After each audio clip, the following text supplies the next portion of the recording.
My name is Aleisha Brooks, and I'm a writing coach, and I'm a writer of several novels and screenplays, and a writer's book just for you. And I want to help you overcome writer's block for good.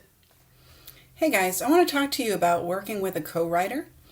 It is one of the most pleasurable things that you can do as a writer, to work with someone else. Sure, it can be stressful, and it can it can be tough, to know how you're going to do it. But I think that it's very valuable, because if you think about it, you both have these universes going on, right? You've got your own universe and you've got his or her universe.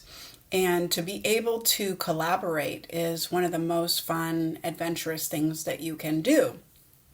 So I want to make sure that, if you guys want to work with a co-writer, have a balance.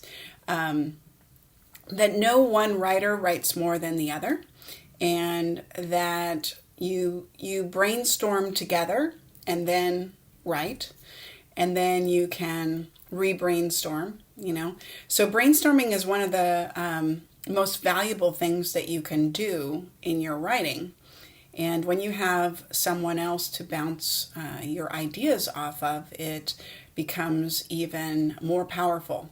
That's why the things like having a group where you brainstorm ideas really valuable, because what happens is you get these brilliant minds together, and you bounce ideas, and we all have incredible thought capability, incredible brain power.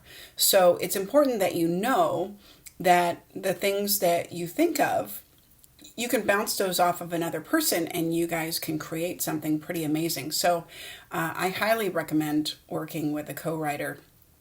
And if you have trouble, if there are disputes or clashes, then it may just be a personality thing, or it could be something else. So you really have to just kind of evaluate that and interview co-writers, and they should be interviewing you as well to see if you guys get along.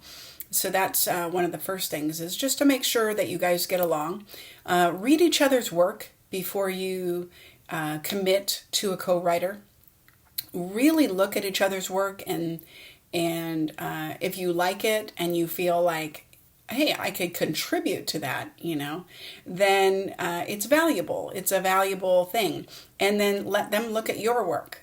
And because this is a two-way street, if you want to work with them, but they don't want to work with you, there's going to be a clash. So you don't want to force it. You want somebody who wants to work with you, and you want to work with them. So that's part of it. The other thing is to really have a consistent pattern of time that you really carve out, and you work with them, and you lay out some ground rules as well. So all of those things, if you put all of those things in place, you should be able to work with a co-writer. The other thing is, if you get stuck or upset, you really do need to be able to be open with your co-writer, and you need to be able to express your needs and your feelings about it. And just make sure that your criticism, if there is criticism, is helpful, constructive criticism, and not something that leads to a handling. Okay?